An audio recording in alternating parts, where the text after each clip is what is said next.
Welcome back to another Rivals video. Today we're going to be talking about every legendary and where it deserves to be in the tier list. So yeah, make sure you like and subscribe because I'm a new YouTuber, and because you subscribed, you get to see more awesome videos like this one, and I get to have a free subscriber. I think it's a win-win, so definitely you should do it. But yeah, let's get started right into the video. The first one I'm talking about is the subspace trip mine. It's very situational. I think like your people, they have to run into it and it doesn't even one tap them. So it's pretty good. It's pretty bad. There's definitely better ones. Um, I think it only works on small maps. So yeah, but overall, I think it's pretty good. It'd be an A tier, maybe even S tier if it one tapped, but because it doesn't, it only does 149 out of 150.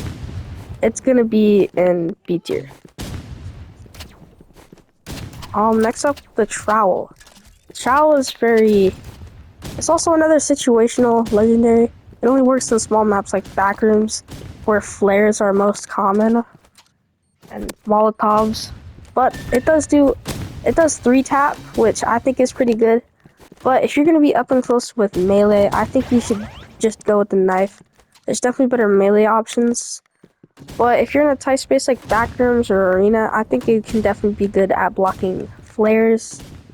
And yeah, I think it's very useful, especially because it gives you really good mobility. So I would definitely rate it in like a B tier, maybe B plus. But yeah. Next up, the energy pistols. By far one of the most controversial weapons. The reason of this is because it has infinite ammo with no reload. It also shoots extremely fast, doing high amounts of burst damage. But if you have really bad aim, you're never gonna hit a good amount of damage. So I'd only recommend it if you have like really good aim or even have auto aim equipped. Also, the bundle that it comes with is one of the best in the game. It's extremely well priced, and it comes with the energy pistols and the energy rifle, which I'm about to talk about. And because of how overpowered it is, it's definitely getting a clean S tier. Next up, the energy rifle. Another rifle that's in the game. There's like probably 5 rifles, maybe 6. I can't remember, but yeah, it's definitely a pretty good one. It's got mid damage, but the fact that it can bounce off walls makes it good in like maps like backrooms or arena. So if you're in a tight space, then yes, it's good. But in long range, it's not the best. Like it only does 25 damage, and if you're in even a long range situation, you should go with the burst or even just go with the sniper at that point. There's definitely better options, better rifles, but I think it's got its situationship. I think it'll go in A tier. It's definitely, oh, I left. Frick. But yeah, I think it definitely goes in A tier. It's got good situationship. And yeah, let's move on to the next loadout. Our last legendary melee, which is the Maul. Probably the worst mobility in the entire game. By far. It's got a slow attack speed, low damage. I mean, like, it doesn't even have an ability. It 2 taps, yes, but I don't think it has an ability. You can't double jump. It's got slow mobility. You can't catch up with anyone. You slide extremely slow. And I don't think there's anything good for it. Maybe there's like a ground slam attack that I'm just missing, but yeah, I'm off with the Maul. The Maul is like a definite S tier or F tier. It's really bad mobility, bad damage. Maybe if it one tapped, it'd be good, but I just don't seeing it being a meta anytime soon. So unless it gets buffs, you're never gonna use it. If your only weapon is the Maul, you're not gonna get anything done with it. So yeah. Next up, we have the Exogun. The Exogun is it's a very good one. I think it's got one of the least costly bundles in the game. I keep on doing this. I gotta tap in. It's got one of the least costly bundles in the game. and it's really good at in certain situations. It can go through riot shields, and yeah, I think it's really good. So I definitely put it like A tier. It's only got good against like small maps like backrooms and arena. Sometimes even crossroads if they rush you with their shotguns or ARs, or really anything. But it's definitely got a really good bundle. It's got really good area damage. Like, I'm not even aiming directly at them when I'm still hitting them. Also, any body shot is a headshot with it, which I think is really unique. It only does 20 damage, which is why it's going in A tier instead of S tier. But I think it's a really good gun anyway. Next up, the flamethrower. A sniper's biggest fear. If you have the flamethrower, you either cashed out on a bunch of keys or you bought the bundle. There's no in between. Because the flamethrower is one of the most annoying weapons in the game. Snipers cannot go a day without seeing this single weapon. Not only can you throw people far away, you can also light them on fire doing damage for a long time. Like, look at how fast I just dropped this guy. It's crazy, and it leaves fire on them, so you don't have to fully kill them. You can do 130 damage with it. And yeah, look at that. They die almost immediately. So if you have good enough mobility and you're good at dodging and you can keep up with them, also because you can boost yourself with it, and you have the Reaper Scythe, I think it's one of the most overpowered guns in the game. But the bundle kind of sucks. I mean, it's really the only good thing in the bundle. The minigun is mid, and the grenade launcher also really mid. So I'm gonna give this one like an A tier. But to get it, you have to drop like $20, which most people can't really do with their situations. So yeah, that's why it's going at A tier. Next up, the medkit. The medkit is probably one of the most situational weapons, but it also works on every map. Now, if you get headshot sniped, obviously you can't use the medkit. But, you know, you can if they only body shot you twice. It can give you an extra body shot, and on top of that, you can quick heal yourself for a good 35 HP, which can be good in certain situations, because most of the time, sniper shootouts will either end with a headshot or a body shot trade off. And with that 35 extra HP, you can always win it. So I think it's an A tier until you realize it takes so long to fully heal yourself with it. Not only does it not fully heal you, it only does like 85 or something. I don't even know anymore because I don't use the full heal. It also takes so dang long. Like, you have to be in a good hiding spot just to pop it. Which is why instead of A tier, it's getting B tier. Maybe C tier if it's like longer. But yeah. Oh my god, I swear to god, if I leave the shooting range one more time. Next up, we have the paintball gun.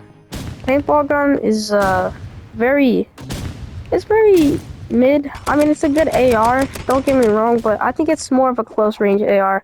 It's got a pretty long reload speed and like 0 ammo. So it's really only good for like close range encounters.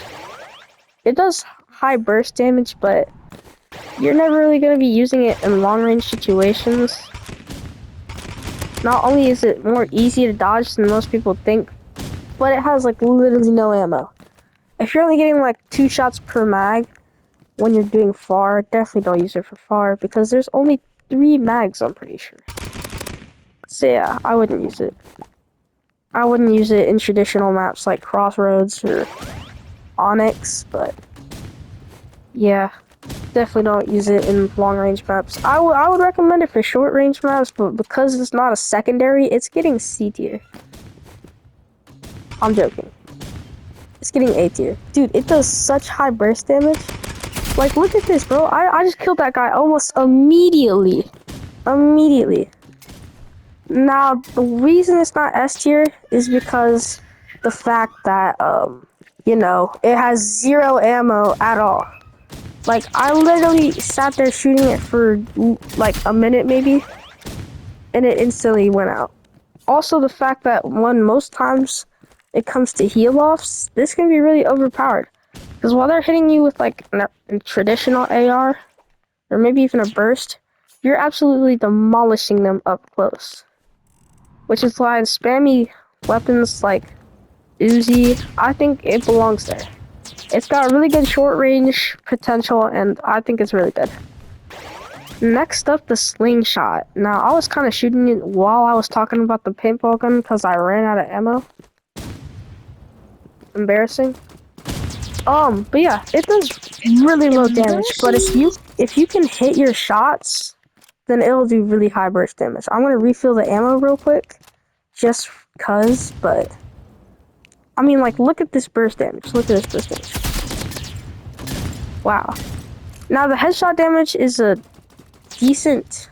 Okay. Why is everything like 0 HP? Can I headshot? I think. Oh yeah. Dang, dude. The headshot damage for the slingshot is 20. That's crazy.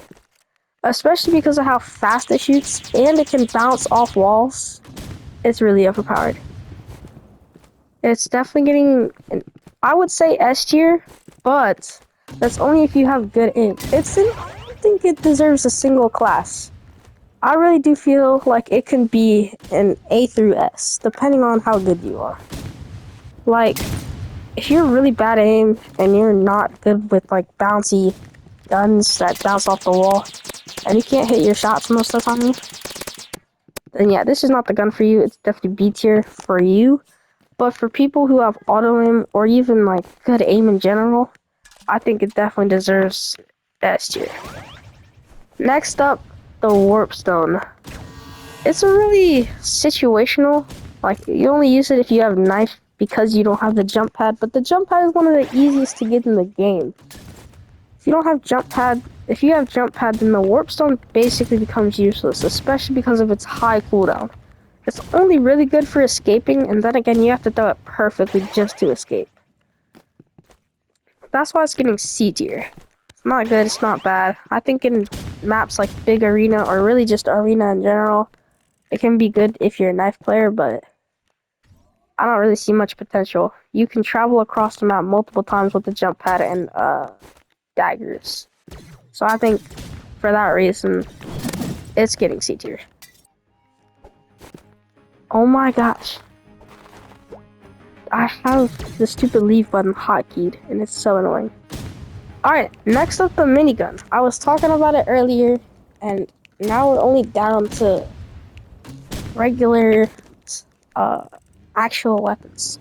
First off, what is this, bro? This is something that you'd find on a jet. And it has almost infinite ammo. Like, who actually uses 300 ammo? I just sat there spraying for a good 10 seconds. It only used like 100 ammo. The only problem is its short range potential. It's a good mid-range gun. Don't get me wrong. Like, it can destroy someone extremely quickly. But like close range, you can't just start it up immediately. You actually have to wait to start it up. And while it has insane burst damage, I think that it's a very mid gun. Especially because instead of having infinite ammo, it only has 300. Now yes, it does take long to start up, and it's kind of an inaccurate gun. But does that really matter when you're shooting like this? Oh yeah, I just ran out of ammo. And if you're someone who has bad aim, the minigun is really bad. Because not only does it not bounce off walls or like do flash or anything really, it's just a really fast AR. And it gives you really slow mobility. Like, look at this, bro. I couldn't even get all the way over here. Like, I think I got up faster than I got down with the minigun. So yeah, it's definitely got bad mobility. I think it's a really good B tier. I don't think it deserves anything better than that, though. Like, anything better than that, I think you're over-exaggerating. You're just, like, hyping it up for no reason. And finally, our last one of the day, which is the grenade launcher. Now, this is also in the heavy bundle with the flamethrower, and I think it's not even a bad gun. Not only can you wall climb with it, but you can just, like, absolutely destroy something. Like, watch this, watch this. I'm gonna shoot at him twice. He's just like, he can't do anything about whatever I'm doing to him. He can't. If you're in a really enclosed space, then the grenade launcher can absolutely destroy somebody immediately. But it's really only good for closed spaces. Like on big crossroads, there's this little cave that gets really annoying. And it's really annoying when you're in there and somebody has a grenade launcher. So, but it's a very situational weapon. It's definitely getting C tier. It does have high damage, but to hit your shots perfectly on them to just 100 damage, like. Also, the fact that it's one of the easiest guns to dodge, and it goes down really fast. Like, I don't know if you saw multiple times while I was shooting at random directions, but it went down. Like the freeze rate. Like, look at how fast that goes down. It's basically a grenade launcher. It's one of the easiest to dodge, and it doesn't really have good situational shit, so it's getting C tier. Yeah, that's every legendary ranked. I hope this lets you find which guns you should buy and you shouldn't buy. Especially if you have enough Robux to buy some bundles. Definitely get some of them that are good for your playstyle. And yeah, I definitely recommend the energy bundle, by the way. It's one of the best. I haven't gotten it yet, but I've messed around with the guns that it has in it, and they're really good. So yeah, I definitely recommend buying that. Those are one of the only S tiers in this video. And they're like by far the immediate S tiers. Unlike some of the other ones. But yeah, if you want me to do a video like this but with the mythics, then I'll be down. You just gotta comment down below if you want that to happen. So yeah, make sure you like and subscribe. Because that's every legendary gun ranked. Goodbye.